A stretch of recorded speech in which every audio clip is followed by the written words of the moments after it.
Shalom saudara yang dikasihi Tuhan, senang sekali saya bisa melayani Anda pada hari ini.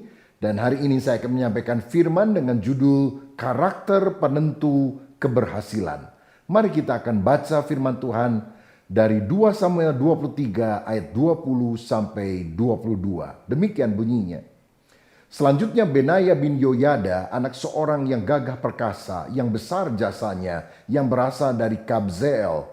Ia menewaskan kedua pahlawan besar dari Moab. Juga ia turun ke dalam lubang dan membunuh seekor singa pada suatu hari bersalju. Pula ia membunuh seorang Mesir, seorang yang tinggi perawakannya. Di tangan orang Mesir itu ada tombak, tetapi ia mendatanginya dengan tongkat, merampas tombak itu dari tangan orang Mesir itu, lalu membunuh orang itu dengan tombaknya sendiri. Itulah yang diperbuat Benaya bin Yoyada. Ia mendapat nama di antara ke-30 pahlawan itu. Di antara ke-30 orang itu ia paling dihormati. Tetapi ia tidak dapat menyamai Triwira. Dan Daud mengangkat dia mengepalai pengawalnya. Saudara sekalian, kita sedang hidup pada masa yang penuh dengan tantangan. Pandemi COVID-19 masih merebak ke seluruh dunia dan ini menimbulkan berbagai macam kesulitan. Kesulitan di bidang kesehatan, banyak orang sakit bahkan mati. Kesulitan dalam keluarga karena banyak stay at home, justru terjadi kekerasan dalam rumah tangga, terjadi pertengkaran antara suami, istri dan anak. Padahal mestinya bersama-sama dalam keluarga kan harus disyukuri. Lagi pula kita melihat kesulitan dalam bidang ekonomi. Hari-hari ini ada begitu banyak orang yang diberhentikan dari pekerjaan. Bisnis pun menurun dan banyak orang menjadi cemas karena tidak tahu kapan pandemi ini akan berakhir. Sedangkan himpitan dari berbagai bidang itu makin lama makin terasa. Saudara sekalian, tetapi kita harus menjadi orang yang teguh, perkasa dan memenangkan seluruh pertandingan ini. Dan saya percaya kunci untuk menuju kemenangan itu adalah karakter yang baik. John Maxwell, seorang penulis buku tentang leadership, berkata, karisma akan membuat kita naik ke atas, tetapi karakterlah yang membuat kita akan tetap ada di atas. Nah, pada hari ini saya ingin mengajak kita belajar dari seorang tokoh yang dicatat di dalam Alkitab. Namanya adalah Benaya bin Yoyada. Saudara, ada 3 pahlawan utama Daud, Ishibaal, Eleazar, dan Sama. Saya sudah pernah mengkhotbahkannya dalam judul Karakter Seorang Pemenang. Saudara bisa search di YouTube. Tetapi hari ini saya akan menyampaikan satu tokoh prajurit panglima yang luar biasa. Seorang petarung tangguh yang kemudian Tuhan angkat hidupnya makin berdampak karena karakternya yang luar biasa. Dia adalah Benaya. Benaya atau dalam bahasa Inggris ditulis Benaya itu artinya God build. Tuhan yang membangun. Nah, Benaya ini adalah seorang prajurit Israel yang berasal dari Kasbeel, salah satu kota suku Yehuda yang paling ujung dekat batas tanah Edom di tanah Negeb. Ayahnya bernama Yoyada dan ternyata Yoyada adalah imam kepala di Israel, sebuah jabatan tinggi yang sangat dihormati. Nah, tentu pada masa kecil Benaya dilatih untuk menjadi imam karena biasanya anak imam akan menjadi imam. Tetapi ada satu keunikan di sini. Ternyata Benaya itu akhirnya menjadi prajurit. Nah, di sini saya melihat bahwa dia adalah imam tapi juga prajurit. Dia seorang pelayan Tuhan tapi dia juga seorang pelayan raja. Mengasihi Tuhan, mengasihi sesama, terutama pemimpinnya.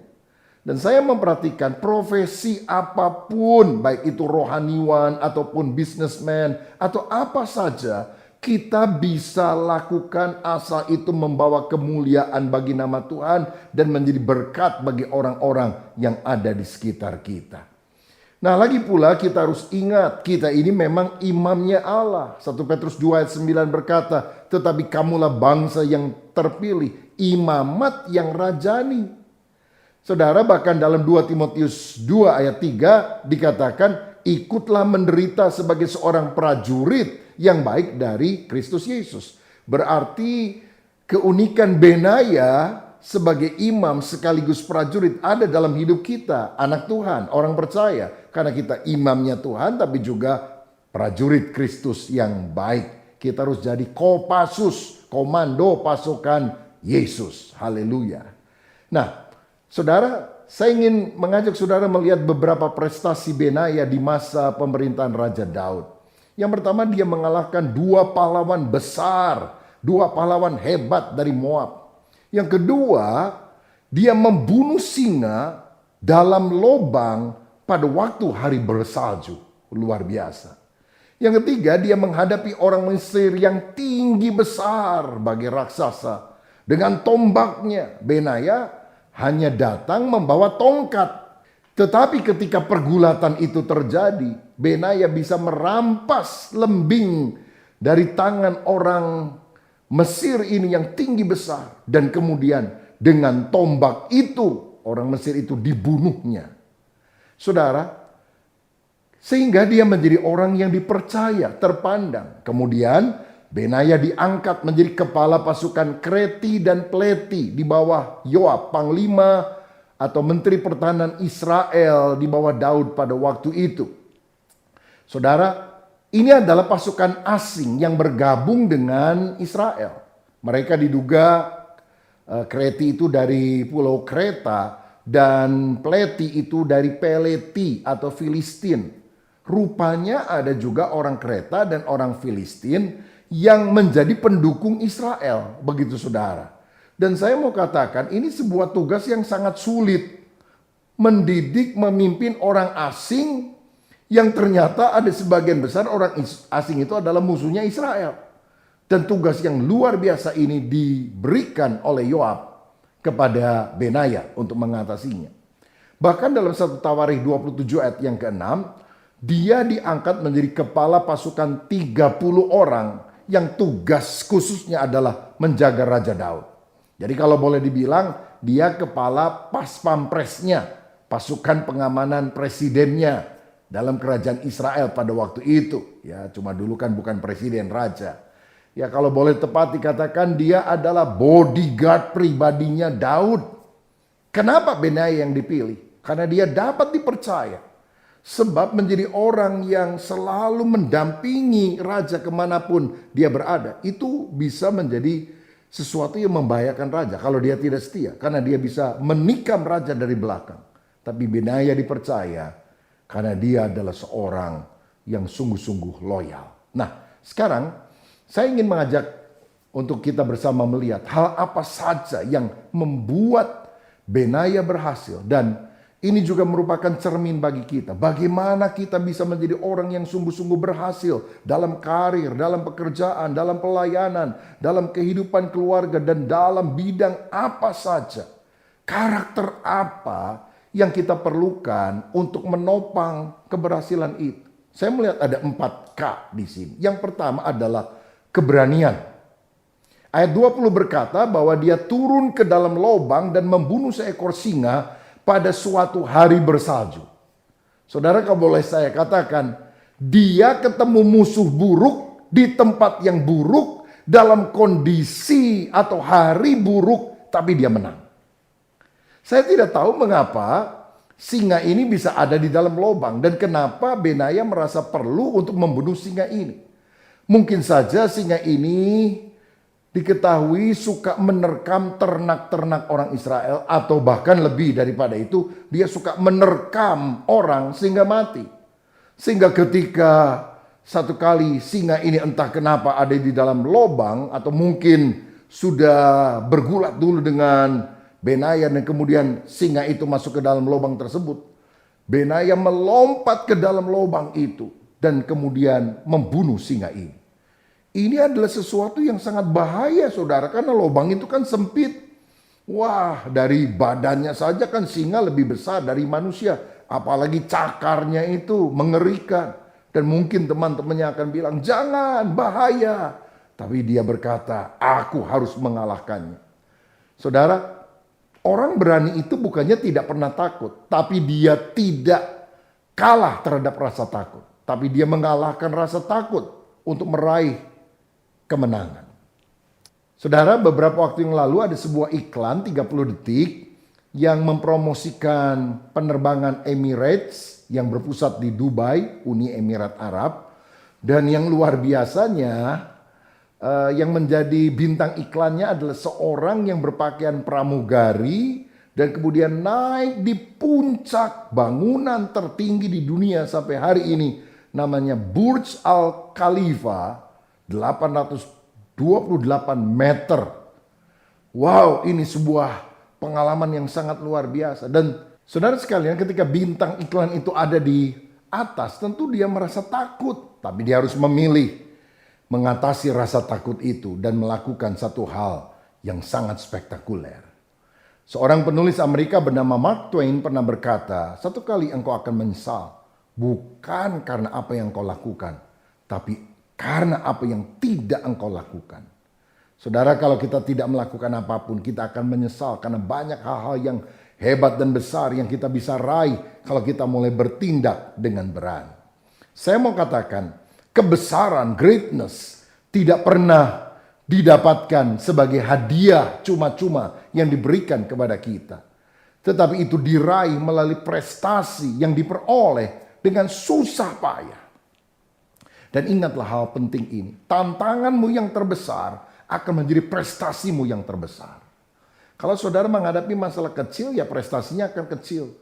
Tapi kalau engkau menghadapi kesulitan hebat, masalah hebat, percayalah Allah yang hebat itu juga akan menyatakan kuasanya di dalam kehidupan saudara.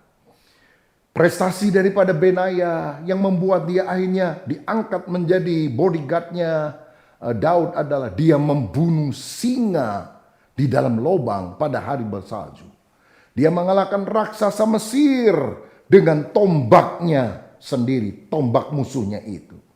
Ini seperti Daud yang pernah menghadapi tantangan terbesar, yaitu Goliat, tetapi justru tantangan terbesar berubah menjadi prestasinya yang paling besar. Saudara, kapan Daniel mengalami kebesaran Tuhan yang paling hebat dalam hidupnya? Apa ketika dia ada di istana? Sama sekali tidak. Tapi ketika dia ada di gua singa. Karena Tuhan mengatupkan mulut singa, mendatangkan mujizat. Kapan Sadra, Mesa, dan Abednego itu mengalami perjumpaan dengan Tuhan yang terhebat. Bukan ketika mereka sedang berada di dalam pemerintahan dan semuanya berjalan dengan aman. Tapi ketika mereka dilemparkan ke dalam dapur api karena kesetiaannya kepada Tuhan.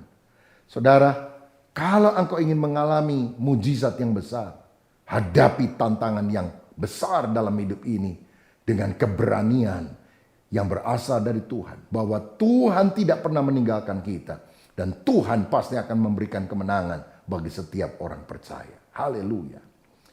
Yang kedua yang menyebabkan kita bisa meraih keberhasilan, menjadi orang yang perkasa di tengah tantangan adalah keteladanan. Benaya adalah orang yang memiliki seseorang yang dia teladani, jadi panutan, jadi idola, orang yang memotivasi dia untuk bisa meraih hal yang terbaik seperti mentornya itu, yaitu Daud. Kalau saudara perhatikan, Daud pernah mengalahkan singa, Benaya mengalahkan singa. Daud pernah mengalahkan raksasa, Benaya mengalahkan raksasa dari Mesir.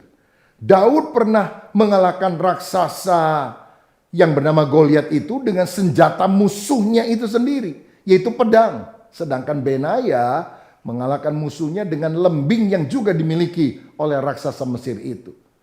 Mirip sekali bukan?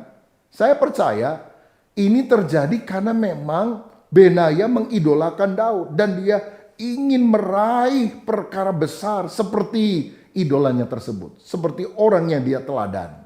Saya mau katakan kalau kita ingin meraih perkara besar, kelilingilah hidup saudara dengan orang-orang hebat, orang-orang yang berjiwa besar, orang yang pikirannya luas, orang yang punya relasi juga luas.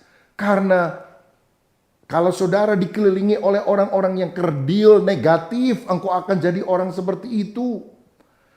Saudara, Benaya adalah seorang pengawal, sehingga dia bareng terus dengan Daud.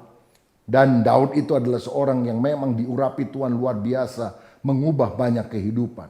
Kalau saudara baca dalam 1 Samuel 22 ayat 1 dan 2 misalnya. Ketika Daud belum jadi raja, dia dikejar-kejar oleh Raja Saul yang akan membunuh dia. Dia harus menyembunyikan diri ke sebuah gua yang bernama Adulam.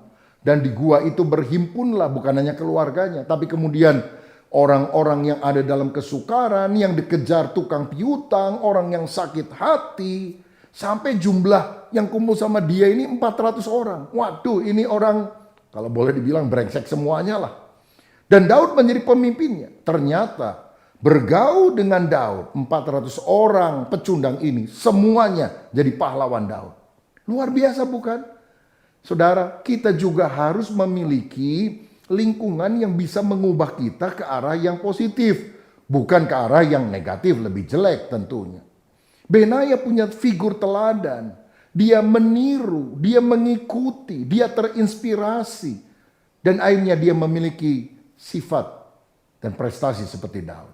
Kalau boleh saya bandingkan, ini bagikan Timotius yang mengikuti ayah rohaninya yaitu Paulus. Paulus pernah berkata, ikutilah teladanku sama seperti aku juga telah mengikut teladan Kristus. Dan dalam 1 Timotius 4 ayat 12, Paulus berkata kepada Timotius, jangan seorang pun menganggap engkau rendah karena engkau muda. Jadilah teladan bagi orang-orang percaya dalam perkataanmu, dalam tingkah lakumu, dalam kasihmu, dalam kesetiaanmu, dan dalam kesucianmu.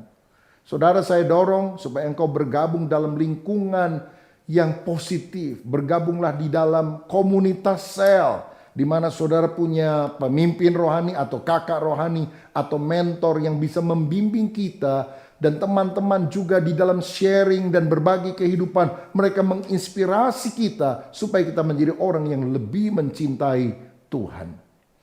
Alkitab berkata dalam 1 Korintus 15 ayat 33. Janganlah kamu sesat pergaulan yang buruk merusakkan kebiasaan yang baik. Ya, kalau kita bergaul sama yang buruk nanti ketularan jadi buruk. Tapi kalau kita bergaul dengan orang-orang yang baik, yang pikirannya terbuka, yang hatinya besar, mudah-mudahan kita bisa menjadi serupa seperti itu. Mungkin saudara bilang, kalau gitu apa saya harus punya pergaulan yang eksklusif? Apa saya ini harus pilih-pilih teman? Kan kita nggak boleh pilih-pilih teman. Saudara, saya mau jelaskan begini. Kalau misalnya kita tinggal di sebuah rumah, lalu kemudian ada tamu, lalu pembantu bilang, Nyonya, di luar ada orang mau ketemu. Siapa? Tukang koran mau nagih. Oh, suruh tunggu di halaman, nanti saya bayar aja nih. Begitu. Tapi sejam kemudian pembantunya bilang lagi, Nyonya, ada Pak RT datang. Ada apa? Minta sumbangan buat 17 Agustusan katanya. Oh ya udah, duduk di ruangan tamu, nanti saya kasih deh. Gitu. Ketemu Pak RT-nya. Tetapi beberapa waktu kemudian pembantu ngomong lagi, Nyonya ada tamu. Siapa? Temen Nyonya tuh yang suka bareng-bareng. Oh, suruh masuk langsung ke ruang keluarga atau masuk ke ruangan makan aja. Makan sama saya bareng-bareng. Kebetulan kan saya juga lagi mau makan. Dan kemudian kalau sore tiba dan pembantu mendengar suara bel ting dong. Lalu kemudian si ibu tanya, siapa itu? Suami ibu udah pulang. Oh ya, suruh masuk kamar. Kan begitu saudara, ada perbedaannya. Repotnya kalau kita nggak tahu siapa yang harus di halaman, siapa yang harus di ruangan tamu, siapa yang harus di ruang keluarga atau di kamar tidur. Misalnya, Nyonya ada Pak RT, suruh masuk kamar tidur. Wah, celaka saudara sekalian. Jadi kita harus tahu ada orang-orang yang kepadanya ya kita harus bergaul secara umum. Tetapi orang yang makin dekat dan akhirnya bisa mempengaruhi hidup kita, izinkanlah itu orang-orang yang bisa saudara teladani. Dan hidup saudara juga ketika akhirnya terinspirasi oleh perkara yang baik, bisa menjadi teladan bagi banyak orang. Haleluya. Karakter ketiga yang menopang keberhasilan adalah kesalehan. Saudara, saya melihat Benaya ini adalah keturunan orang benar. Karena apa? Ayahnya Yoyada adalah imam kepala di Israel. Berarti dia adalah orang yang takut akan Tuhan. Dia adalah orang yang suka memimpin ibadah seluruh bangsa itu kepada Tuhan. Dia orang yang benar. Dia orang yang takut akan Tuhan. Sehingga Allah mengurapi dia dan juga keturunan yang berikutnya. Saya juga membaca bahwa di dalam Alkitab tidak ada skandal yang pernah dicatat tentang Benaya. Berarti dia juga adalah orang yang saleh. Kesalehan itu berkaitan dengan perilaku seseorang yang taat dalam menjalani imannya. Seperti misalnya Nabi Nuh dikenal sebagai orang yang saleh, tak bercacat celah ketika lingkungannya kawin mengawinkan, pesta pora, mabuk, moralitas begitu rendah. Nuh dan istrinya, 3 orang anaknya, 3 orang menantunya berjalan di dalam kebenaran. Dan terutama tentang Nuh dicatat sebagai orang yang saleh, yang takut akan Tuhan. Ketika kebinasaan menimpa orang-orang yang tidak mau bertobat, Nuh bersama dengan keluarganya diselamatkan oleh Tuhan. Karena dia adalah orang yang mencintai Tuhan. Saudara, betapa pentingnya kita menjadi orang yang hidup di dalam kebenaran, hidup saleh. Dalam Amsal 20 ayat 7 firman juga berkata, orang benar yang bersih kelakuannya, berbahagialah keturunannya. Sangat bersyukur kalau kita punya orang tua, generasi di atas kita, orang yang bersih kelakuannya. Kita akan diberkati Tuhan. Tetapi kalau saudara bilang, wah gimana ya kalau orang tua saya belum kenal Tuhan. Mulai dari saudara. Saudara hidup takut akan Tuhan. Anak cucumu akan perkasa di bumi ini. Nah, saya juga membaca dalam 1 Tawarikh 27 ayat 5 sampai 6 bahwa dalam kerajaan Israel yang dipimpin oleh Daud itu setiap bulan ada 24.000 orang pasukan yang melayani raja dan seluruh kerajaan Israel secara berganti-gantian. Dan panglima yang bertugas setiap bulan ketiga dalam 1 tahun adalah Benaya. Tetapi yang hebatnya, yang mengepalai rombongan 24.000 orang di bulan ketiga itu namanya Amizadab. Siapa itu? Amizadab adalah anaknya Benaya. Jadi setidaknya kita melihat ada 3 generasi keturunan orang benar yang dicatat di sini. Yoyada, imam kepala di Israel. Kemudian Benaya, bodyguardnya, kepala pengawalnya Daud. Dan Amizadab, dia adalah kepala pasukan 24.000 orang. Oh saudara, kalau kita hidup benar, bukan hanya kita, tapi seluruh keluarga kita juga Tuhan akan promosikan, Tuhan akan angkat. Sehingga hidup kita penuh dengan kasih karunia dan damai sejahtera. Karena itu milikilah karakter yang berkenan kepada Tuhan. Keberanian, keteladanan, dan kesalehan. Hal yang keempat adalah kesetiaan. Benaya dikenal sebagai orang yang loyal, artinya setia, punya integritas, luarnya dan dalamnya sama. Apa yang dipikirkan, yang dirasakan, yang diucapkan, itu juga yang dilakukan. Sehingga dia bisa menjadi orang yang sangat dapat diandalkan, sangat dipercaya, bahkan raja pun percaya kepada Benaya. Akhirnya saudara, Benaya bukan hanya menjadi kepala bodyguardnya Daud. Di kemudian hari dia diangkat menjadi panglima atau menteri pertahanan dari anaknya Daud yang menjadi raja, yaitu Salomo. Dan saya yakin karena ini adalah anjuran daripada Daud bapaknya. Mungkin dia bilang, mau udahlah kalau kamu mau didampingi panglima, ini Benaya sangat dipercaya. Saudara, dan Salomo menerima anjuran tersebut karena dia juga tentu tahu siapa yang selalu mendampingi ayahnya. Saudara sekalian, kenapa Daud memberikan nasihat supaya Salomo memilih Benaya? Bukankah panglima Daud yang hebat itu namanya Yoab dan dia juga punya adik, punya keluarga? Kenapa bukan Yoab? Yoab hebat, karismanya dahsyat, tapi secara karakter, waduh, mengerikan. Karena apa? Misalnya pada waktu Absalom, anak Daud itu berontak kepada Daud, ingin menjadi raja. Daud berpesan ketika dia melarikan diri karena dia nggak mau konflik dengan anaknya. Dia bilang sama Yoab, tolong kamu kalahkan orang yang memberontak, tapi jangan bunuh anakku. Ingat ya, jangan bunuh. Tapi Yoab bunuh saudara Absalom ini. Kemudian hari ketika Daud sudah tua dan dia sudah menginginkan Salomo menjadi penggantinya, ternyata Yoab membelot. Dia malah mendukung Adonia, saudara. Yaitu anak Daud dari istri yang lain. Sehingga Adonia ini kemudian dilantik menjadi raja karena dukungan dari panglima Yoab yang ditakuti ini. Nah, mendengar itu, Daud segera memanggil Benaya dan juga Nabi Nathan yang setia loyal kepada raja dan menyuruh untuk segera Salomo ini dilantik. Dan akhirnya Salomo dilantik, diurapi oleh Imam Zadok. Dan pada waktu mereka mendengar Salomo sudah ditunjuk oleh Raja Daud dan menjadi penerusnya, wah, ketakutanlah dan bubar semua itu para pengikut daripada Adonia.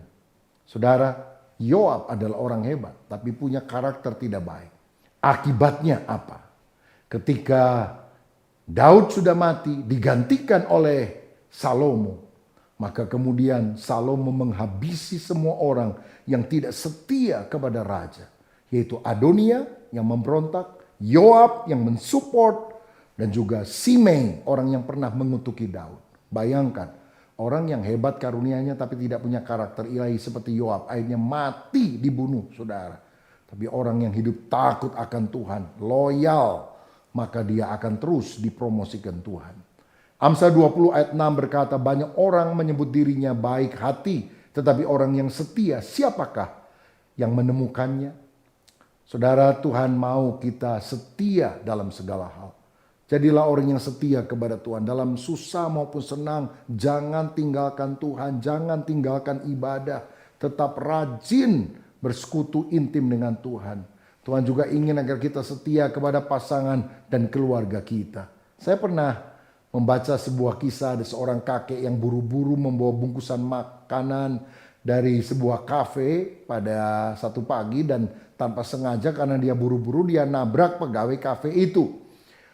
Lalu si kakek bilang, aduh sorry ya, saya nggak sengaja, saya buru-buru. Lalu pegawai tanya, emang buru-buru mau kemana kek? Saya mau pulang ke rumah karena saya udah janji akan makan pagi dengan istri saya yang sudah tua dan menderita Alzheimer.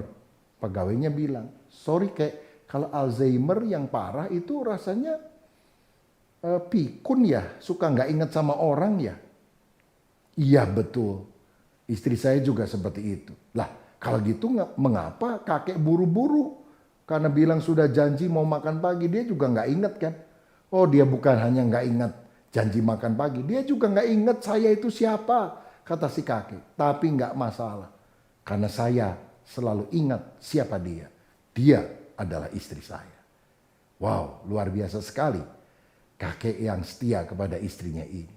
Tuhan juga mau kita setia kepada pelayanan yang dia percayakan kepada kita. Dan kalau saudara juga adalah orang yang memiliki tanggung jawab dalam pekerjaan yang dipercayakan, mungkin sebagai bendahara atau staf yang lain, mari kita bisa diandalkan, bisa dipercaya, punya loyalitas atau kesetiaan. Saya percaya sukses sejati itu bukan sekedar menjadi orang yang kaya raya ternama, tapi terutama punya sifat yang dapat diandalkan. Milikilah karakter yang baik karena itu adalah penentu keberhasilan. Dan saya percaya karakter yang terbaik adalah karakter ilahi seperti yang ada dalam diri Yesus. Mari kita semuanya berkata, Tuhan, aku ingin memiliki karakter seperti Engkau. Saudara sekalian, seperti Benaya, mari kita menjadi orang yang memiliki 4 karakter yang luar biasa ini. Keberanian, keteladanan, kesalehan, dan kesetiaan. Siapa yang mau berkata, Tuhan ubah karakterku, singkirkan yang buruk, dan biar karakter ilahi itu ada dalam hidupku. Mari kita berdoa. Bapa Surgawi, terima kasih kami telah mendengar firman-Mu. Kami percaya karakter itu sangat penting untuk menopang keberhasilan kami. Dan biarlah kami ditemukan menjadi orang yang setia, menjadi orang yang saleh, menjadi orang yang dapat diteladani karena kami juga meneladani Engkau ya Tuhan Yesus. Dan kami juga menjadi orang yang berani menghadapi segala tantangan dengan iman. Karena bersama dengan Tuhan kami lakukan perkara yang besar. Karena Engkau sendiri akan menginjak para lawan kami. Berkat-Mu atas kami dalam nama Tuhan Yesus Kristus. Haleluya. Amin. Salam sehati, Tuhan Yesus memberkati.